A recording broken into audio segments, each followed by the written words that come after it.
Doctor صاحب آج کل جو ہے ہر بندہ صوفی بنا ہوتا ہے، اور تصوف ہے کیا اور اصل صوفی کون ہے، اس کے بارے میں جو ہے آپ تھوڑی سی رہنمائی فرمائیں۔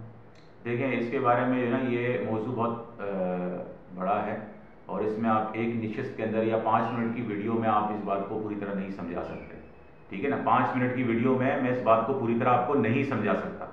تو ضروری یہ ہے کہ پہلے کچھ ضروری چیزوں کو ہم دیکھ لیں۔ اہل حدیث حضرات تصوف کا انکار کرتے ہیں، مطلقاً وہ تصوف کو نہیں مانتے۔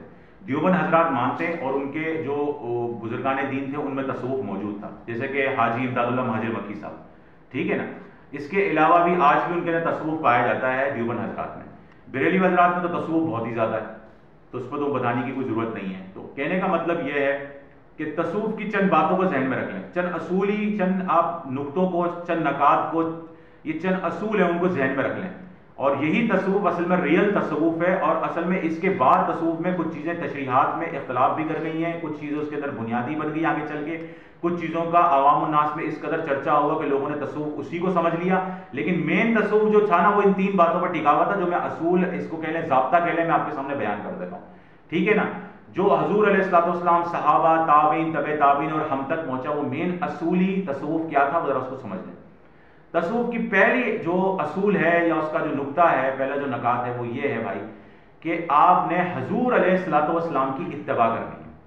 تصوف کا بنیادی کام یہ ہے، صحیح ہے، بنیادی جو اس کا مسئلہ ہے نا وہ یہ ہے کہ حضور علیہ الصلوۃ والسلام کی اتباع، کوئی بندہ زیادہ کر رہا ہوتا ہے، کچھ کم کر رہا ہوتا ہے، چلے کوئی مسئلہ نہیں، آپ بالکل ہی اتباع نہیں کر رہے، آپ تو بالکل اس کے اگینسٹ چل رہے ہیں، تو یار تصوف نہیں چل رہا، پھر کچھ اور چل رہا ہے، پھر ٹوپی ڈرامہ چل رہا ہے۔ اور ایسے ٹوپی ڈرامے کرنے والے بہت ہیں، زلفیں بڑی ہیں جی، داڑھی بھی ماشاءاللہ انہوں نے بڑھا لی ہے، اس لیے کیونکہ ظاہر سی بات ہے کٹوانے کے لیے شاید پیسے نہیں ہیں فی الوقت ان کے پاس، یا وہ خرچہ نہیں کرنا چاہ رہے، پھر ٹوپی پہن لی ہے، پھٹے پرانے کپڑے، اور بس گھوم رہے پھر رہے، بولے یار تصوف ہے۔ بھائی جب تم نماز ہی نہیں پڑھ رہے ہو، تمہیں چھوٹی موٹی سنتوں کا ہی پتہ ہی نہیں ہے تمہارے کو، نہ تمہارا عمل ہے ان کے اوپر، تو کہے گا یار تم تصوف کر کے تصوف کو بدنام کیا، اور بدنام کر دیا لوگوں نے تصوف کو۔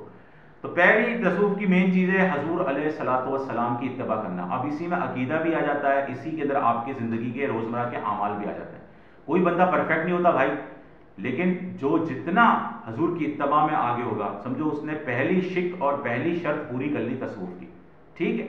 دوسرا اس کے اندر معاملہ ہے تقوی، متقی ہونا آدمی کا۔ بھائی آپ کو اللہ سے ڈر ہی نہیں ہے، ایک بندہ چلو اتباع کر رہا ہے، اس کی داڑھی بھی ہے، اس کے پینچے بھی اونچے ہیں، بھائی اس نے جو ہے 5 وقت کا نمازی بھی ہے، سنتوں کی بڑی پابندی کرتا ہے، لیکن یار وہ تو دبا کے گناہ کرتا ہے، تو بھائی آپ میں تقوی ہی نہیں ہے۔ تو تقوی اس کی دوسری شرط ہے کہ انسان میں تقوی ہونا چاہیے۔ جتنے صوفیاء کرام بزرگان دین گزرے، ان کی زندگیاں، ان کے واقعات پڑھیں، ان میں تقوی کس قدر تھا آپ کو اندازہ ہو جائے گا، صحابہ کرام کی زندگی میں کس قدر تقوی تھا۔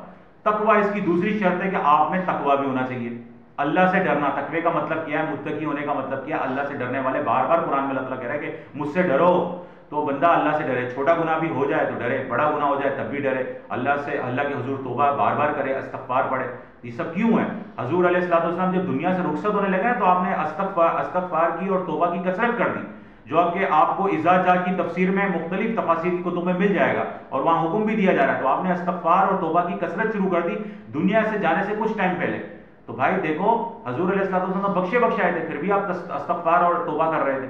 تو کہنے کا مطلب اس سے درجات بلند بھی ہوتے ہیں، اور اس سے انسان کی خطائیں بھی معاف ہوتی ہیں۔ امتی کے لیے تو یہی ہے کہ خطائیں معاف ہوتی ہیں۔ تو کہنے کا مطلب یہ ہے کہ تقوی، اللہ کے حضور ڈرنا۔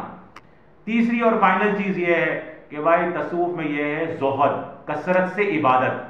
بندے میں کثرت سے عبادت ہی نہیں ہے، بندہ بول رہا ہے میں تو یار فرض نمازیں پڑھ کے ادھر کٹ لیتا ہوں، میں تو نکل لیتا ہوں بھائی، فرض نمازیں پڑھتا ہوں ہیں، میں نے یار وہ صبح کی 2 رکعت فجر پڑھی، اس کے بعد ظہر کی 4 رکعت پڑھ لی، اور پھر عصر کی میں نے پھر 4 رکعت پڑھی، اور نماز فرض وغیرہ پڑھ کے میں تو نکل لیتا ہوں ادھر سے ادھر، تو میں پتلی گلی سے نکل لیتا ہوں۔ یہ نہیں کرے بھائی، یہ پھر تصوف نہیں ہے۔ تصوف کا مطلب یہ ہے کہ وہ کثرت سے نمازیں پڑھے، ذکر اذکار کرے، صدقات کرے، تو یہ ہے زہد، کثرت سے عبادت کرنا اللہ تعالیٰ کی۔ تو یہ 3 نکات میں نے آپ کے سامنے بیان کر دیے۔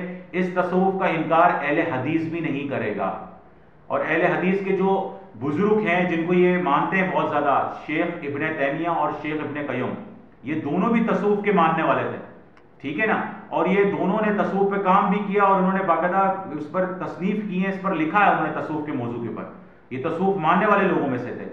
علامہ ابن تیمیہ کا تو فتاویٰ آپ اٹھا کے دیکھ سکتے ہیں۔ اس کے علاوہ جو ہے یہ جو علامہ ابن قیم ہے، ان کی تو باقاعدہ شرح ہے منازل السائرین کی، شرح انہوں نے جو کی ہے تقریباً میں نے دیکھی تھی کوئی 6 جلدوں کے اوپر موٹی موٹی انہوں نے شرح کی ہے، ٹھیک ہے نا، علامہ شیخ ابن قیوم نے، ٹھیک ہے. تو کہنے کا مطلب ہے یہ دونوں حضرات تصوف کا انکار نہیں کرتے تھے، لیکن اہل حدیث اس کا انکار کرتے ہیں. لیکن جو میں نے آپ کو اصول بتایا نا، یہ اصول آپ دنیا کے کسی بھی عالم کے سامنے رکھ لیں، چاہے وہ بریلوی ہو، دیوبندی ہو، اہل حدیث ہو، کبھی وہ تصوف کا انکار نہیں کرے گا. اور یہی بنیادی بات ہے جس میں تصوف کھڑا ہوا ہے. یہ آپ 3 چیزیں نکال لیں، پھر آپ کھیل کود تماشا بنا دیں، پھر وہ تصوف 2 نمبر چل رہا ہے. وہ تصوف نہیں چل رہا، وہ ٹوپی ڈرامہ چل رہا ہے. تصوف میں پھر میں بتا رہا ہوں اصول ہے حضور علیہ الصلوۃ والسلام کی اتباع کرنا، اللہ تعالیٰ سے خوب ڈرنا، اور کثرت سے اللہ کے حضور عبادت کرنا، جو کہ آپ نے عبادت صدقے سے بھی ہوتی ہے، کثرت سے نماز سے بھی ہوتی ہے، اور ذکر اذکار سے بھی ہوتی ہے، اور نیک جو بھی اعمال ہے وہ سب عبادت میں داخل ہو جاتا ہے. تو آپ نے زہد اختیار کرنا ہے، یعنی کثرت سے عبادت کرنی. یہ مین اصول تھے.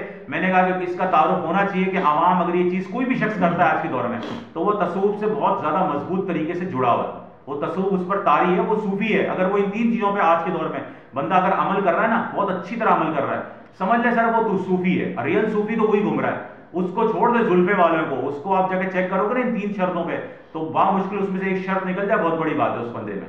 ٹھیک ہے نا، شکریہ.